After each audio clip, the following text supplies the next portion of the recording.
La prière en langue peut véritablement transformer votre vie spirituelle. Elle renferme une puissance redoutable et cette puissance est à votre portée, ici et maintenant. Restez jusqu'à la fin de cette vidéo, car ce que vous allez entendre pourrait bouleverser votre vie de manière extraordinaire. Aujourd'hui, je souhaite vous parler du parler en langue et vous révéler l'un de ses nombreux bienfaits. Ce n'est qu'un avantage parmi tant d'autres, mais il est essentiel. Dans sa première lettre aux Corinthiens, chapitre 2, l'apôtre Paul aborde les divisions qui déchiraient l'église de Corinthe. Certains se réclamaient de Paul, d'autres d'Apollo, d'autres encore de Cépha ou de Christ lui-même. Paul dénonce fermement ces clivages et recentre leur foi sur l'essentiel. Dans ce même chapitre, il explique qu'il n'est pas venu avec une simple rhétorique théologique ou des discours intellectuels. Non, il est venu avec le témoignage vivant d'une expérience spirituelle authentique, accompagnée d'une démonstration de puissance. Voici ces paroles inspirantes dans 1 Corinthiens 2. « Et moi, frères, lorsque je suis allé chez vous, ce n'est pas avec une supériorité de langage ou de sagesse que je suis venu vous annoncer le témoignage de Dieu. Car je n'ai pas eu la pensée de savoir parmi vous autre chose que Jésus-Christ et Jésus-Christ crucifié. Moi-même, j'étais auprès de vous dans un état de faiblesse, de crainte et de grand tremblement, et ma parole et ma prédication ne reposaient pas sur les discours persuasifs de la sagesse humaine, mais sur une démonstration d'esprit et de puissance, afin que votre foi soit fondée non sur la sagesse des hommes, mais sur la puissance de Dieu. » Ce que Paul nous enseigne ici est capital. Il ne s'agit pas d'un discours séduisant, mais d'une démonstration tangible de la puissance divine. Il poursuit en disant que cette sagesse n'est pas de ce monde, mais celle de Dieu, une sagesse mystérieuse, cachée, préparée pour notre gloire avant la fondation du monde. Je pourrais entrer dans d'amples détails, mais, pour résumer, Colossiens 1 verset 27 déclare qu'il a plu à Dieu de faire connaître la richesse glorieuse de ce mystère parmi les nations, Christ en vous, l'espérance de la gloire. J'y vois également une allusion au mystère qui unit juifs et païens dans une relation avec Dieu fondée non sur la performance ou les rites religieux, mais sur la foi en notre Sauveur et en son œuvre accomplie pour nous. Les Écritures mentionnent plusieurs mystères. Quoi qu'il en soit, Paul affirme qu'il annonçait la sagesse cachée de Dieu et qu'il révélait ces vérités jadis voilées, les faisant passer du domaine du secret à la compréhension de tous. D'où Paul tenait-il cette révélation? Sans examiner chaque texte, l'Épître aux Galates et les Actes à partir du chapitre 9 éclairent la question. Formé par Gamaliel, l'un des plus grands maîtres de la loi, Paul était un fervent défenseur du judaïsme. Estimant que les chrétiens transgressaient la loi, il les persécutait et consentait même à leur mort. Or, sur le chemin de Damas, il rencontra le Seigneur. Une lumière éclatante l'enveloppa et, avec sagesse, il demanda « Qui es-tu, Seigneur ?» Reconnaissant qu'il s'agissait bien de Dieu sans encore savoir qui il était, il reçut la révélation du Christ et se convertit aussitôt. Commençant à prêcher, il fut toutefois rejeté à Damas. Celui qui persécutait jadis les croyants devint à son tour la cible des persécuteurs. Il dut quitter la ville, poursuivi par ceux qui voulaient l'abattre, comme le relate Galates 1 et 2. Paul raconte qu'il ne se rendit à Jérusalem qu'une seule fois, où il rencontra Pierre. Mais, en dehors de cette visite, il se retira dans les déserts d'Arabie, où il demeura environ 3 ans. Ce n'est qu'après ce temps de retrait qu'il revint pour commencer véritablement son ministère, devenant l'apôtre Paul et entamant ce voyage missionnaire. Mais durant ces 3 années de solitude, quelque chose de profondément significatif se produit. Ayant été élevé dans la stricte tradition juive, formé par Gamaliel, l'un des plus éminents docteurs de la loi, Paul, comme beaucoup de juifs de son temps, pouvait réciter de mémoire les 5 premiers livres de la Bible et il avait certainement lu maintes fois le reste des Écritures de l'Ancien Testament. Il était littéralement imprégné de la parole, mais il en avait une lecture biaisée, filtrée à travers la loi et non à travers la grâce de Dieu. Je crois que durant ces 3 années en Arabie, le Saint-Esprit l'a conduit à revisiter tout ce savoir à la lumière de la grâce. Il a reçu la révélation profonde des mystères contenus dans les Écritures. C'est ce même Paul qui allait, par la suite, écrire la moitié du Nouveau Testament, révélant avec clarté ce qui était autrefois caché. Comment a-t-il reçu une telle révélation? Il affirme qu'il annonçait la sagesse cachée de Dieu dans un mystère. Dans sa lettre aux Corinthiens, ce même apôtre écrit 1 Corinthiens 14 verset 1. Recherchez l'amour, aspirez aussi au don spirituel, mais surtout à celui de prophétie. Il poursuit en disant que celui qui parle en langue ne parle pas aux hommes mais à Dieu, car personne ne le comprend. C'est en esprit qu'il prononce des mystères. Paul nous enseigne ici que lorsque nous prions en langue, nous déclarons des mystères divins. Ce n'est ni du charabia, ni une suite de son sans valeur. Même si cela dépasse notre compréhension intellectuelle, nous parlons bien, en esprit, des choses célestes, des langues humaines ou angéliques, inspirées par Dieu. Dans 1 Corinthiens 14 verset 14, Paul ajoute « Car si je prie en langue, mon esprit est en prière, mais mon intelligence demeure stérile. » Il précise que dans la prière en langue, c'est notre esprit et non notre intelligence qui entre en action. Et encore, au verset 13 du même chapitre, il recommande que celui qui parle en langue prie aussi pour recevoir l'interprétation, notamment dans un contexte communautaire, afin que le message soit compris de tous. Il s'agit donc d'un acte spirituel profond. Prier en langue, c'est laisser l'Esprit de Dieu exprimer ce que notre intelligence ne saurait formuler, et parfois même recevoir l'interprétation pour édifier l'Église. Lorsque vous priez en langue, vous devez également prier pour recevoir l'interprétation. Ce passage des Écritures traite du don des langues dans le contexte de l'Église, mais l'apôtre Paul a précisé qu'il priait en langue bien plus que tous les autres réunis. Nous ignorons s'il s'agissait de dizaines, de centaines, voire de milliers de personnes. Mais il affirme clairement « Je parle en langue plus que vous tous réunis ». Et pourtant, Paul ne le faisait pas dans l'Église, car il disait lui-même « Dans l'assemblée, je préfère prononcer 5 paroles intelligibles pour instruire les autres plutôt que 10 000 paroles en langue inconnue ». Cela montre bien qu'il ne passait pas de longues heures à prier en langue en public, mais qu'il le faisait abondamment en privé. Il priait en esprit dans l'intimité, ce qui explique cette déclaration étonnante. C'est précisément ce que je veux souligner. Certaines personnes pensent que l'on ne devrait parler en langue que si l'on est en mesure d'en donner l'interprétation, et uniquement dans un cadre ecclésial. Elles limitent ainsi le don de langue à l'environnement de l'Église. Mais Paul lui-même distingue clairement la prière en langue en privé, dans sa vie personnelle, de son usage public dans l'Assemblée. Je crois que les principes évoqués concernant le don de langue dans l'Église peuvent aussi s'appliquer à la vie de prière personnelle. Si vous pouvez demander à Dieu l'interprétation d'un message en langue dans une réunion publique, pourquoi ne pourriez-vous pas en faire autant dans votre lieu secret? Certains trouveront peut-être cela étrange et se demanderont « Pourquoi vouloir interpréter mes prières en langue si ce n'est pas pour les autres ?» La réponse se trouve dans l'Écriture elle-même. En esprit, vous parlez des mystères divins. Cela fait écho à ce que Paul déclare dans 1 Corinthiens 2, où il écrit que nous parlons la sagesse de Dieu, mystérieuse et cachée, que Dieu avait préparée d'avance pour notre gloire. D'où vient cette sagesse cachée? Il semble logique de penser qu'en priant en langue, comme Paul le mentionne dans cette même lettre, votre esprit entre en communion avec cette sagesse divine et que l'interprétation permet à votre intelligence d'en recevoir la lumière. Paul recommande aussi de prier pour obtenir l'interprétation. Je suis convaincu que l'une des façons dont l'apôtre Paul a reçu la révélation de la grâce de Dieu, une compréhension que bien d'autres n'avaient pas, était précisément en méditant les Écritures, en priant en langue, puis en demandant à Dieu de lui accorder l'interprétation. Il croyait, comme il affirme en 1 Corinthiens 2 verset 16, qu'il avait la pensée de Christ. Il savait que cette sagesse spirituelle résidait déjà dans son esprit régénéré, et il priait pour qu'elle éclaire son intelligence. C'est ainsi, je crois, qu'il comprit comment Jésus accomplissait pleinement l'Ancien Testament, comment les croyants n'étaient plus soumis à la loi mosaïque et comment une nouvelle relation avec Dieu s'établissait désormais par la grâce. Autrement dit, la prière en langue, unie à la demande d'interprétation, fut l'un des canaux majeurs par lesquels Paul reçut les révélations profondes qui fondent encore aujourd'hui notre compréhension de l'Évangile. Si je partage tout cela, c'est pour souligner que certaines personnes considèrent le parler en langue comme un simple charabia. Pour elles, ce n'est rien de plus qu'une expression émotionnelle destinée à provoquer des frissons ou à apporter un soulagement passager. Elles n'y voient aucun véritable bénéfice, sinon peut-être la preuve visible que quelqu'un a reçu le Saint-Esprit. Pour ma part, je suis convaincu que le parler en langue offre de multiples bienfaits spirituels et l'un des plus puissants est que, lorsque nous prions ainsi, nous puisons dans la sagesse divine. Cependant, cette sagesse ne devient réellement utile que lorsque nous demandons à Dieu l'interprétation de ce que nous avons prié. Il est tout à fait possible et même recommandé de prier pour recevoir cette interprétation. Car alors, ce que vous avez exprimé en esprit commence à éclairer votre intelligence.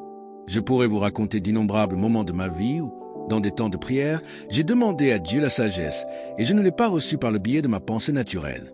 Alors, je prenais les Écritures, je méditais profondément sur elles, puis je priais en langue en demandant à Dieu de m'accorder la compréhension de ce que mon esprit exprimait.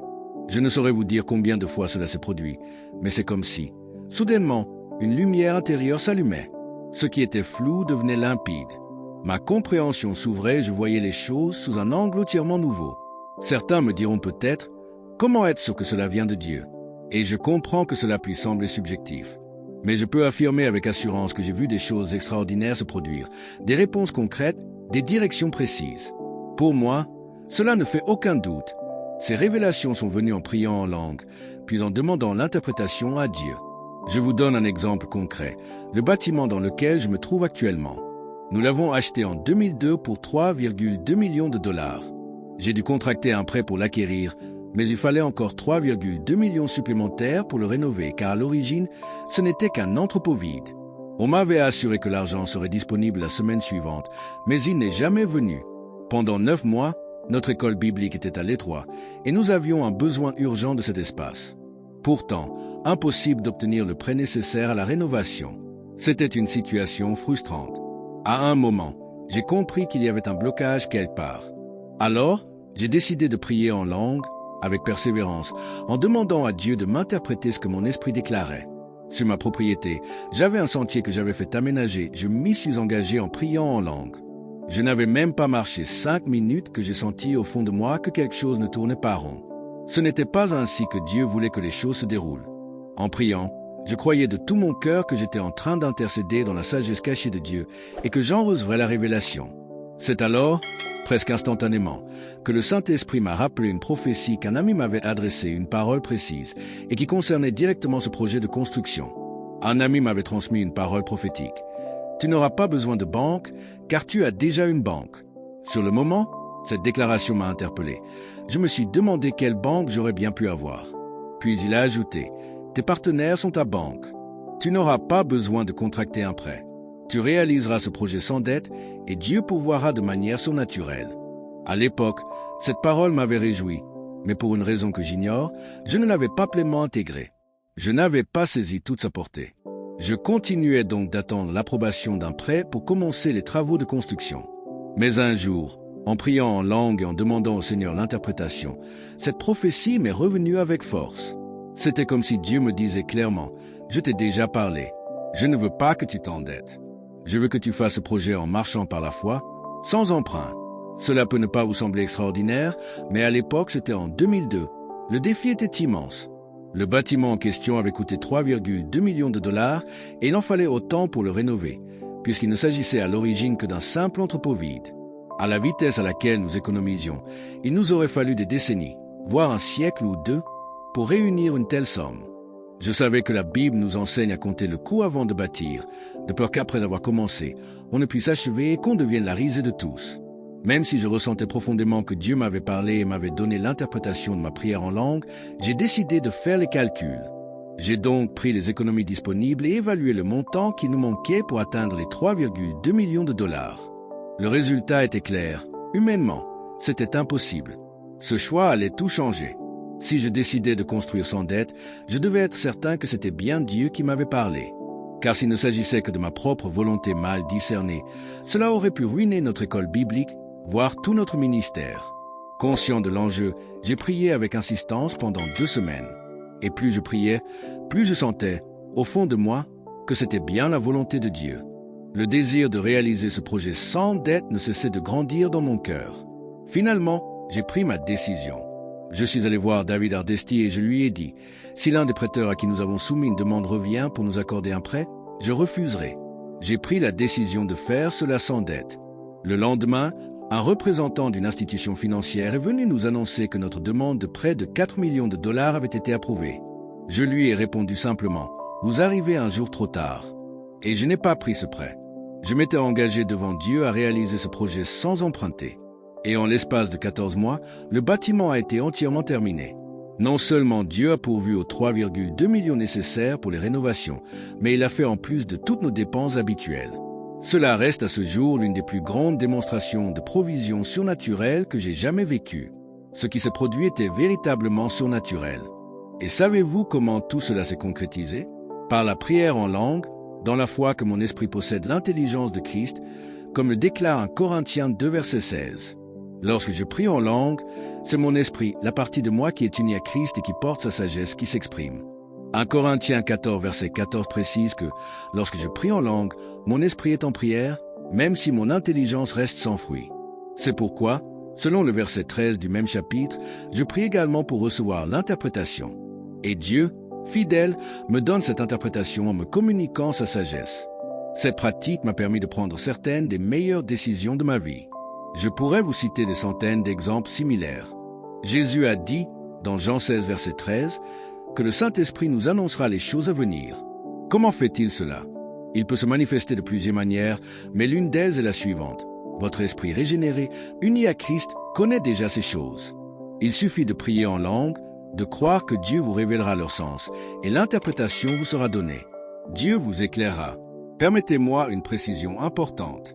Lorsque je prie pour une interprétation dans un cadre communautaire, en présence d'autres personnes, je dois cesser de prier en langue et parler dans une langue intelligible, en l'occurrence l'anglais, afin que l'interprétation soit comprise et que l'assemblée en soit édifiée. Mais si je suis seul, ce n'est pas nécessaire. Je peux continuer de prier en langue et l'interprétation vient directement à mon esprit sans que je doive interrompre ma prière. La Bible dit que, lorsque nous prions en langue, notre compréhension naturelle est infructueuse. Mais une interprétation peut très bien consister en ce que, soudain, une lumière se fait dans notre intelligence. Sans avoir besoin d'exprimer verbalement quoi que ce soit, vous commencez simplement à comprendre. Cette clarté intérieure peut être l'interprétation même. Toutefois, il est essentiel d'ajouter un avertissement. Ce n'est pas parce que vous priez en langue, puis qu'une pensée vous vient immédiatement à l'esprit, que celle-ci vient nécessairement de Dieu. Ce n'est pas ainsi que cela fonctionne. Tout doit être examiné à la lumière de la parole de Dieu. Par exemple, si vous traversez une crise dans votre mariage et que vous êtes rempli d'amertume, puis que vous priez en langue pour demander la sagesse divine et que la première pensée qui vous traverse « Je devrais divorcer », sachez que cela ne correspond pas à la volonté de Dieu. Malachie 2 verset 16 dit clairement que Dieu est le divorce. Bien sûr, dans certaines situations extrêmes, le divorce peut être une solution préférable à des choix encore plus destructeurs, mais ce n'est jamais le chemin que Dieu désire dans l'idéal. Et si, dans un moment de faiblesse, vous pensez que satisfaire vos désirs par l'adultère pourrait vous soulager, laissez-moi vous dire avec autorité, sur la base de la parole de Dieu, ce n'est pas Dieu qui vous parle. Vous ne pouvez pas simplement mettre votre intelligence de côté et supposer que la première pensée qui vous traverse l'esprit après avoir prié en langue est nécessairement de Dieu. Ce n'est pas ainsi que cela fonctionne. Il est crucial de soumettre cette pensée à l'épreuve de la parole de Dieu. Et si vous êtes encore nouveau dans la foi, si vous n'avez pas encore une connaissance solide des Écritures, approchez-vous de quelqu'un de spirituellement mature. Dites-lui simplement, « J'étais en train de prier en langue, en demandant la sagesse de Dieu, et voici la pensée qui m'est venue. » Penses-tu que cela vienne de Dieu? Adressez-vous à quelqu'un qui connaît la parole et qui a le discernement nécessaire pour évaluer si ce que vous avez reçu est réellement une direction divine. Il m'arrive fréquemment que des personnes viennent me soumettre ce genre de questions. Parfois, je peux leur dire avec assurance, « Non, cela contredit clairement tel ou tel verset biblique. » D'autres fois, je leur réponds, « Oui, cela semble tout à fait aligné avec ce que dit la parole. » C'est ainsi qu'il faut agir. Quelqu'un qui connaît bien la parole peut vous aider à confronter vos pensées avec la vérité de Dieu. Hébreux 4, verset 12 déclare que la parole de Dieu est vivante et efficace, plus tranchante qu'une épée à double tranchant. Elle pénètre jusqu'à la division de l'âme et de l'esprit, des jointures et des moelles, elle juge les sentiments et les pensées du cœur. Cela signifie que la parole est capable de distinguer ce qui vient de Dieu de ce qui vient simplement de vous-même. Ne vous méprenez donc pas sur mes propos. Il ne s'agit pas de dire que toute pensée qui suit une prière en langue est forcément divine. Cela pourrait être Dieu, mais cela pourrait aussi être votre propre esprit, influencé par vos émotions, vos désirs ou vos circonstances. Voilà pourquoi chaque pensée, chaque inspiration reçue dans la prière doit être examinée à la lumière des Écritures. Dans mon exemple, lorsque j'ai prié en langue et demandé une interprétation, Dieu m'a soudain rappelé une prophétie que j'avais reçue plus d'1 an auparavant. Je l'avais crue, j'avais essayé de la suivre, mais avec le temps, je l'avais reléguée dans un coin de ma mémoire. Je n'y avais pas accordé toute l'attention qu'elle méritait. Mais ce jour-là, alors que j'intercédais en langue, cette pensée m'est revenue avec une clarté bouleversante. Je savais que ce n'était pas une simple coïncidence. C'était Dieu qui me ramenait à ce qu'il m'avait déjà dit. J'ai continué à prier, j'ai confronté cette pensée à la parole de Dieu, j'ai cherché le conseil de personnes de confiance. Et tout concordait. Cela confirmait parfaitement ce que Dieu m'avait déjà révélé auparavant. Voilà quelques-uns des puissants bienfaits de la prière en langue. Si vous n'avez pas encore reçu le baptême du Saint-Esprit et que vous ne parlez pas encore en langue, permettez-moi de vous dire ceci. C'est comme partir au combat contre l'enfer armé d'un simple pistolet à eau. Vous avez besoin de puissance. Vous avez besoin de la puissance que Jésus a promise. Quand vous recevez cette puissance, vous commencez à marcher dans une dimension nouvelle, guidée par l'Esprit de Dieu. Et croyez-moi, cela transforme votre vie. Merci de regarder cette vidéo. Merci d'avoir partagé. N'oubliez pas de vous abonner à l'Esprit Vivant pour une transformation phénoménale.